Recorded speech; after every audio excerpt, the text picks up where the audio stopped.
Daniel, agora nós vamos às perguntas dos internautas que estão nos acompanhando. Nós temos aqui algumas perguntas que chegaram no nosso site agora e vamos à primeira pergunta. A Gorete Silva pergunta: Daniel, você tem projetos em relação aos rios e animais abandonados? Gorete, tudo bom? Agradeço pela audiência. Aos rios a gente tem, não é, o nosso rio Capibaribe, que tem uma potencialidade enorme para ser navegável. Inclusive, a gente sempre, quando toca nesse assunto, eu faço o questionamento.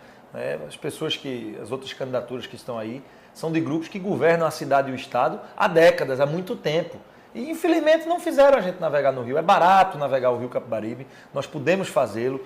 Isso tem uma potencialidade para a questão do transporte, fazer a cidade voltar-se ao rio. A gente tem um problema grave ainda ali de saneamento. Me lembro que há uns 4 anos atrás, fiz uma barqueata com alguns militantes, saindo ali do Capibá, na zona norte do Recife, nós fomos de caiaque até o Parque da Jaqueira. É impressionante a quantidade de prédios de classe média alta, aqueles condomínios, né, que colocam o esgoto direto no rio. Não por culpa necessariamente de quem mora ali, mas realmente por não termos saneamento em mais de 60% da cidade do Recife. Aonde termina sendo o grande esgoto do Recife, o rio Capibaribe e nossas praias. Então a gente tem que inverter isso. Acho que era essa pergunta aí dos animais, não é isso? Isso. Se você tem algum projeto em relação também aos animais abandonados. A gente tem uma militância longa. Eu não sei se a Gorete, Gorete que eu conheço, que é militante da causa animal, né? A gente sabe que nós temos uma militância que não é de hoje. Desde o primeiro mandato que tive como vereador, que nós defendemos a causa. E questões como atração animal, essas carroças de tração animal, cavalo apanhando, disputando espaço na rua com ônibus, com carro, com moto, colocando em risco a saúde do animal, a saúde de quem está na carroça, quem passa no carro, ou seja, inadmissível. Fizemos uma lei já há algum tempo que não está sendo cumprida e nós vamos cumprir. Vamos tirar todas as carroças de tração animal na cidade. Como também proibir e coibir a matança. Você pegar esses animais que estão hoje na rua, eles, em algum momento, hoje, essa situação já está um pouco melhor, mas a retirada dos animais da rua para que eles sejam exterminados, sejam aquela coisa da antiga carrocinha. Isso não vai acontecer em nosso governo. O que é que a gente vai fazer? Um grande programa de castração. Vamos colocar uma equipe de veterinários em todos os bairros da cidade para fazer castração nos animais que estão na rua. Cães e gatos precisam passar pela castração para que a gente tenha um controle populacional e não precise depois recolher esses animais. Esse é o conceito que a gente quer colocar para a cidade. E finalizando sobre essa questão da pauta animal, tirar o orçamento da questão animal da Secretaria de Saúde. Hoje a ótica que é dada para a questão animal é a saúde humana. Ele está competindo em espaço com as maternidades, com a saúde da mulher, com a saúde do idoso. Nós queremos colocar o orçamento da questão animal na Secretaria de Meio Ambiente. Não tendo essa competição com a saúde humana, isso vai nos dar, inclusive, a condição de fortalecer bastante essa bandeira. Temos agora a pergunta do Laudo Moura Júnior. Daniel, quais os teus planos para o nosso turismo? Laudo, turista, quando ele vai para uma cidade, ele vai compartilhar a qualidade de vida. Se você sai do Recife e vai visitar Paris, o que é que você vai fazer em Paris? Você vai para uma cidade que é bem iluminada, que tem boas calçadas, que é segura, que tem transporte público de qualidade. O Recife, infelizmente, perdeu qualidade de vida. A cidade não ficou boa para a gente, consequentemente não ficou boa para o turista. Eu uso um dado que fica fácil da gente comparar. O Recife tem 11 mil leitos de hotel. A cidade de Natal tem 22 mil leitos, mais do que o dobro. A gente tem Fortaleza com 25 mil leitos e Salvador também com 25 mil leitos. O Recife ficou para trás porque nós perdemos qualidade de vida. Vamos resgatar a qualidade de vida na cidade e vamos recuperar as áreas turísticas. Vamos fazer do Recife antigo um exemplo do Recife do futuro. Ali a gente tem a história de 200 anos atrás, em conjunto com o Recife de 50 anos à frente, porque ali está o Porto Digital, o maior polo de tecnologia do Nordeste, um dos maiores do país. Por que não ter ali naquele bairro a parte histórica, ou seja, as iluminações como foram no passado, recuperação arquitetônica, a restrição da circulação de carros dentro da ilha, colocando edifícios de garagens nas 4 entradas, nas 4 pontes, e o Recife Antigo 100% monitorado por vídeo, para que a gente garanta a segurança. Quem estiver ali vai se sentir seguro. A gente está vendo aqui, é tão simples, tão barato, nós estamos falando ao vivo pela internet, através de um webcam. O que é que custa você monitorar o bairro do Recife Antigo, todo com câmera, dando essa condição ao turista que ali visitar? A gente precisa resgatar aquele espaço, fazer a mesma coisa em Boa Viagem, nas regiões turísticas, colocar também um monitoramento por câmera, para a gente ter uma cidade mais segura. E aí, quando a gente conseguir melhorar a qualidade de vida, com transporte, nós vamos falar, provavelmente vai ter pergunta aqui de transporte, então a gente vai falar de transporte, de calçada. Quando a gente conseguir avançar na qualidade de vida, com mais segurança, com um melhor trânsito, o turista vai querer voltar a visitar a nossa cidade e a gente vai voltar a ter liderança, como já tivemos em outros momentos da história, no Nordeste, na área do turismo. Sim, o Matheus Albuquerque pergunta, Caso eleito, as ações da Prefeitura visando desenvolver a ciência e a tecnologia no Recife estarão exclusivamente atreladas ao Porto Digital? Não, exclusivamente não. O que a gente precisa, Matheus, que você que já está, né, habituado do nosso programa, lembra que teve pergunta na quarta, a gente sempre falando no Twitter, o Porto Digital ele não é único e exclusivo da política de ciência e tecnologia, mas através do Porto Digital nós vamos buscar o que é mais importante, que são os conhecimentos, os talentos, as pessoas que conhecem de tecnologia. Antes, até bem pouco tempo atrás, as pessoas se formavam no Recife, nós temos aqui bons cursos de tecnologia, principalmente na Universidade Federal, e iam trabalhar fora, iam trabalhar em São Paulo, iam trabalhar na Europa. Hoje as pessoas estão ficando no Recife, porque aqui nós temos oportunidade nessa área. O que a gente precisa é usar desse talento. Nós temos tantas pessoas talentosas, tantas empresas, tantas pessoas que conhecem de ciência e tecnologia, e por que a gente não interage? Qual é o motivo para não ter interação? Por que não buscar essas pessoas para contribuírem mais com o futuro do bairro do Recife, com o futuro da cidade? Então o que a gente precisa é dessa interação, é ir buscar os talentos, buscar quem conhece, pegar esse know-how que a gente já tem na cidade e transformar isso em serviços públicos. Tem uma historinha que eu queria contar aqui sobre o Porto Digital. A gente teve uma reunião há cerca de um mês atrás com o Porto Digital para apresentar nosso programa de governo. E lá, o presidente do Porto Digital, o Saboia, nos colocou uma coisa que me deixou impressionado. Ele disse, olha, Daniel, o Porto Digital está com recurso em caixa, dinheiro que já foi dado, para se colocar bicicletários no Recife Antigo, bicicleta de aluguel, exemplo do que acontece em Paris, em Milão, em tantas cidades do mundo. Onde você aluga a bicicleta, circula, depois devolve no outro ponto do bairro. Imaginem, a Prefeitura do Recife não autorizou a instalação do bicicletário porque tinha patrocínio de um banco, era um banco que patrocinava as bicicletas. Veja que pensamento atrasado, você ter o dinheiro, ter gente querendo fazer, o poder público não entra com nada e porque é contra uma parceria com a empresa privada não deixa fazer. A gente vai ter uma gestão extremamente moderna, vamos fazer várias parcerias com iniciativa privada, não só para botar bicicletário, mas para recuperar mercado público, para fazer a recuperação do Recife Antigo, para a adoção das áreas da Praia de Boa Viagem. A gente estava falando agora de turismo, nós vamos dividir a Praia de Boa Viagem em 5 lotes, cada um patrocinado por uma empresa, para que a gente tenha uma padronização nos serviços ali prestados. Então essa parceria com a iniciativa privada também vai ser bastante importante no nosso governo. Olha, Daniel, temos uma ótima notícia. Já temos 140 internautas nos assistindo. Participem, continuem mandando suas perguntas. Vamos agora para uma próxima pergunta. Gabriel Alexandre, ele pergunta, o que precisa para ter um Recife verde? Olha, a gente precisa, no primeiro ponto, entender que a questão ambiental ela não pode estar isolada a um grupo de ambientalistas. Não é a Secretaria de Meio Ambiente pensando no meio ambiente e o resto da gestão completamente despreocupado com o assunto. Não, a gente tem que ter a questão ambiental em todas as decisões de governo. Eu já citei esse exemplo em algumas oportunidades e vou usá-lo aqui de novo. Alguns anos atrás, fazem cerca de 6 anos, teve uma reforma na ponte da Rua Velha, que fica no centro do Recife. E tinha ali uma equipe de obras preocupada em fazer aquela reforma. O Rio Capibaribe embaixo tinha também uma equipe do meio ambiente pensando na recuperação do rio. Usaram um ácido para recuperar o aspecto original da ponte e o ácido pingou no rio, matou 100 mil peixes. De nada adiantou aqueles ambientalistas que estão pensando no rio, quando o pessoal de obras estava preocupado com a ponte. Então a questão ambiental precisa estar inserida em todas as decisões de governo, como também recuperação de nossas áreas verdes.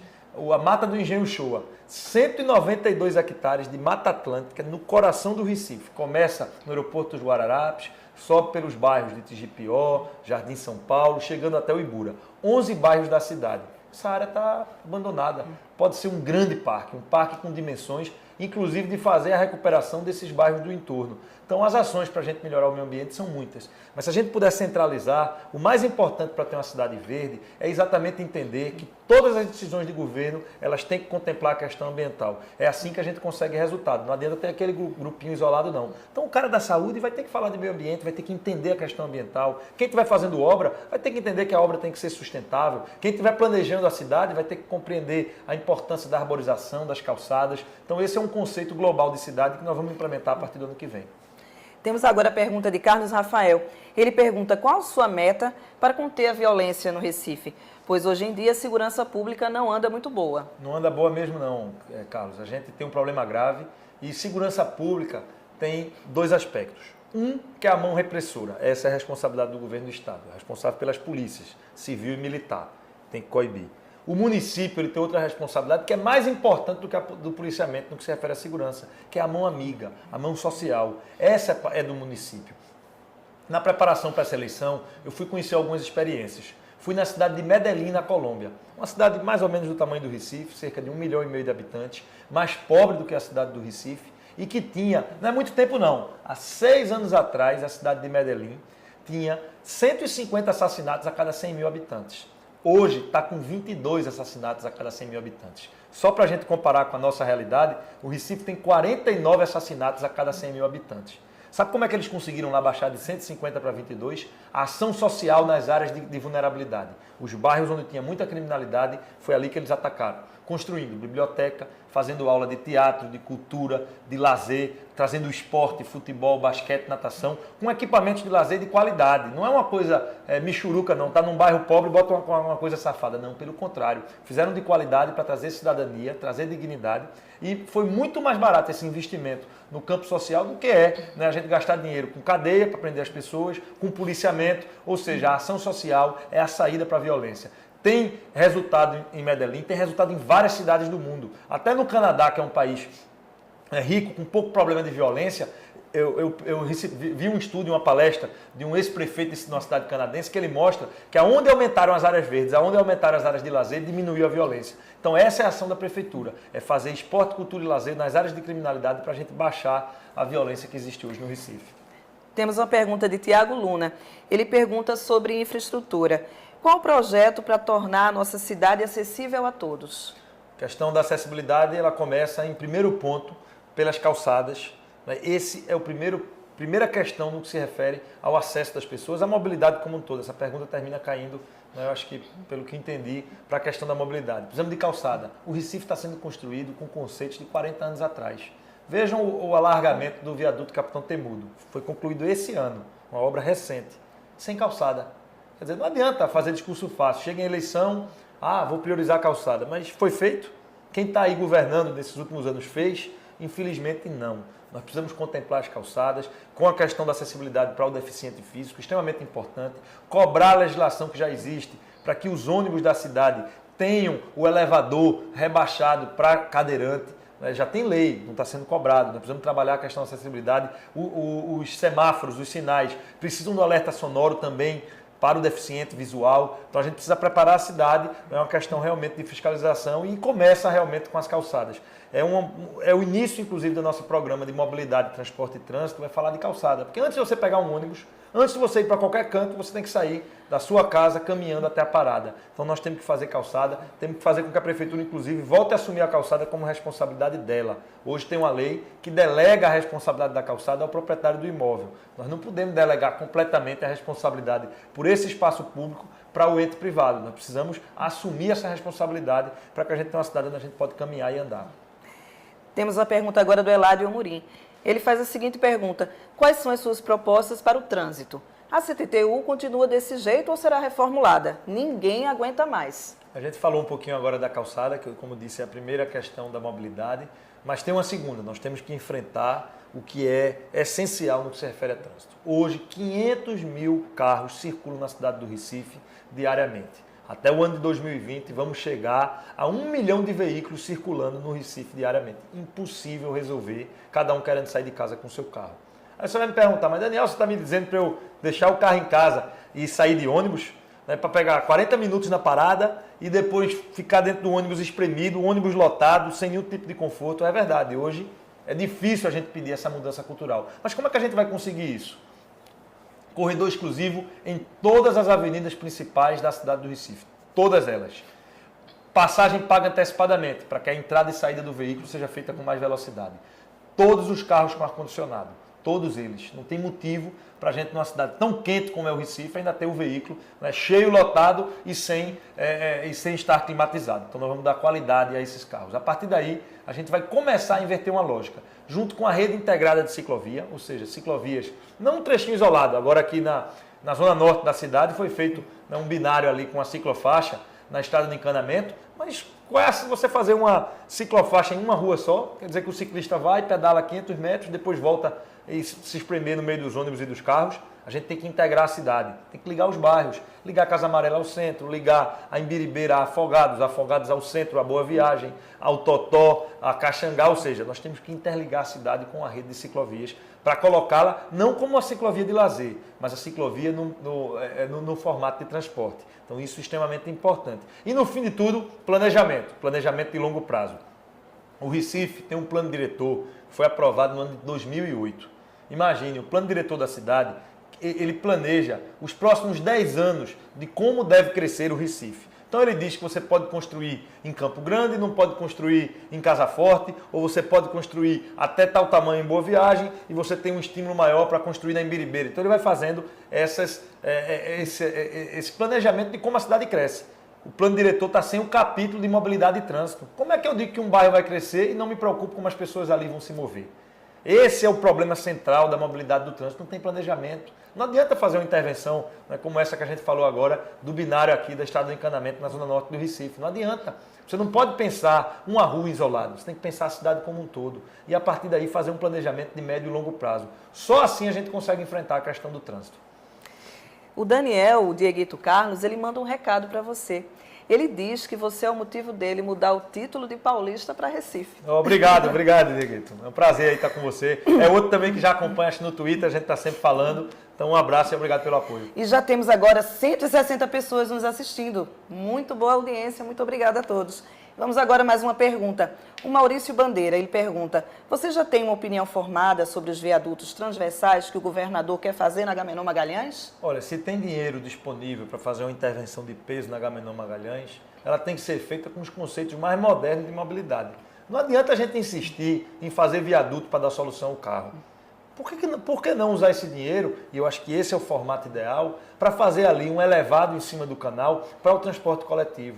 Dá prioridade ao transporte coletivo. Imagine um ônibus podendo passar com agilidade cruzando a Agamenon Magalhães, abrindo espaço na via principal, porque no momento que você tirou o ônibus, abriu espaço até para o veículo individual e contemplando também a ciclovia. Fazer da Agamenon Magalhães um grande corredor para as bicicletas. Então a gente tem que trazer um conceito mais moderno. Essa coisa de ficar abrindo novo viaduto e pensando somente no carro, não vai ter solução. Porque vai fazer viaduto, mas vai aumentar demais a quantidade de carro. Então essa não é a saída. Vamos usar esse recurso para priorizar ciclovia e transporte coletivo. A Fernanda Neri pergunta: como a educação será vista em seu governo? Educação tem que ser prioridade. O Recife, que já foi referência em educação. As pessoas vinham da Paraíba, de Alagoas, do Piauí, de todos os estados do Nordeste para estudar no Recife. Porque aqui nós tínhamos a melhor rede de ensino do Nordeste, uma das melhores do país. Esse ano foi feita uma avaliação pelo Ministério da Educação e colocou para o Recife a pior rede de ensino do Nordeste, a segunda pior do Brasil. Cidade vizinha da gente, Jaboatão, cidade mais pobre do que o Recife, conseguiu ultrapassar o Recife nos índices de educação. Agora, por que a gente está com a educação tão ruim? Nos últimos 5 anos, a cidade do Recife não investiu o mínimo legal em educação. A legislação diz que todos os prefeitos do Brasil, todos, não é uma questão do Recife, de São Paulo, do Rio de Janeiro, não, todos eles têm que investir 25% do seu orçamento em educação. Isso é obrigação. Nos últimos 5 anos, o Recife investiu 22, depois 21, depois 23, depois voltou para 22. E esse não é um número ou opinião minha, não. Pode entrar no site do Tribunal de Contas que vocês vão ver que essa é a avaliação do Tribunal de Contas do Estado. Então, como é que você investe menos do que manda a lei em educação? É porque não está sendo prioridade. Quando a gente acumula isso nos últimos 5 anos, nós estamos falando em milhões e milhões de reais que não foram colocados à disposição de nossas escolas. É por isso que a gente tem mais de 50% das escolas do Recife sem 1 metro quadrado de área de lazer e um IDEB tão ruim e tão baixo.